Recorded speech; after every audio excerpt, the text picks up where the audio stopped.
Oh, snatched away in beauty's bloom by Lord Byron, 1788 to 1824. Oh, snatched away in beauty's bloom, on thee shall press no ponderous tomb, but on thy turf shall roses rear their leaves the earliest of the year, and the wild cypress wave in tender gloom. And oft by yon blue gushing stream shall sorrow lean her drooping head, and feed deep thought with many a dream, and lingering pause and lightly tread, fond wretch, as if her step disturbed the dead. Away, we know that tears are vain, that death nor heeds nor hears distress. Will this unteach us to complain, or make one mourner weep the less? And thou, who tellest me to forget, thy looks are wan, thy eyes are wet. Okay, this is a poem by Lord Byron. Lord Byron, born in London, one of the great romantic poets. He went to Harrow School. I think he went to Trinity College, Cambridge. He was famous for his debauched lifestyle, for being a womanizer, and eventually he was exiled to live in Italy. In his 30s, his mid-30s, he went to Greece to fight against the Ottoman Empire, the Turkish Empire, and he contracted a fever and died in one of the campaigns. So what's this poem about? Well, this poem is about somebody who has died. This is about death, about somebody who has died young.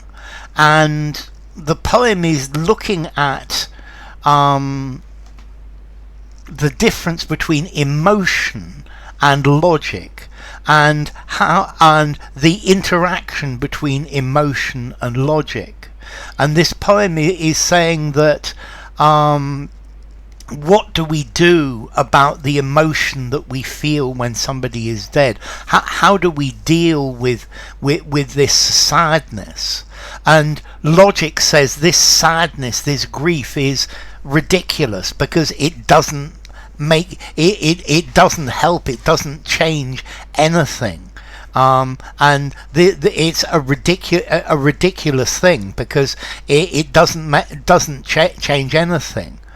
But the poem also says, but the problem is that you can feel the logic, you can think the logic of this, but it's not going to change how you feel.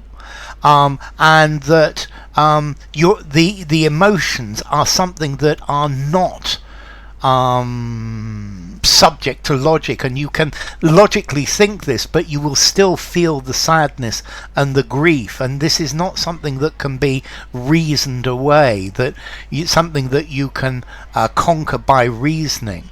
That grief and sadness in a situation like this, where somebody young and that you love has died, is this is not something that you can deal with by logic. You can only deal with this through emotion, and this is the romantic idea, the idea of the romantic poets about emotion over logic.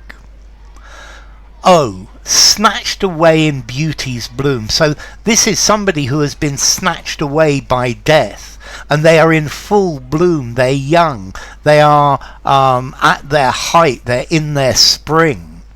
So somebody has been taken away. Oh, snatched away in beauty's bloom, on thee shall press no ponderous tomb. Okay, so we're not going to put one of these great big tombs over you. But on thy turf shall roses rear their leaves the earliest of the year, and the wild cypress wave in tender gloom. So he's thinking about the grave, and we're not going to put one of these great stone mausoleums on top of you. No, we're going to put beautiful roses growing, and roses will grow from your tomb. And these will be the earliest roses in the year, because they're going to be the earliest spring, because of the beauty, of the youth, of the energy that is buried beneath them. And the wild cypress wave in the tender gloom. So, and they're going to be these cypress trees that are tall, thin. These are typical of cemeteries. And yes, it's going to be a tomb. They're going to be wild cypress trees, but it's a tomb. And oft by yon blue gushing stream sorrow shall lean her drooping head, and feed deep thought with many a dream, and lingering pause and lightly tread. So, and there's a stream, a blue stream that is flowing near the place where you're buried. And this is beautiful. This is the beauty of nature flowing through this place. And I think the flowing stream also echoes the flowing love that Byron, or the speaker, feels for this person who has died. And by the stream shall sorrow lean her drooping head. So sorrow is going to have her head hanging down. And this is the personification of sorrow. So the emotion of sadness is with their head down. And feed deep thought with many a dream. And sorrow is going to think about you, and have dreams of you, and dream or think of you as you were. And lingering pause and lightly tread, and sorrow will tread lightly through the area in respect for the dead. And then he says, fond wretch, as if her step disturbed the dead. And then he says, but this is ridiculous. Steps don't disturb the dead. The dead can't be disturbed. The dead are dead. The dead are gone.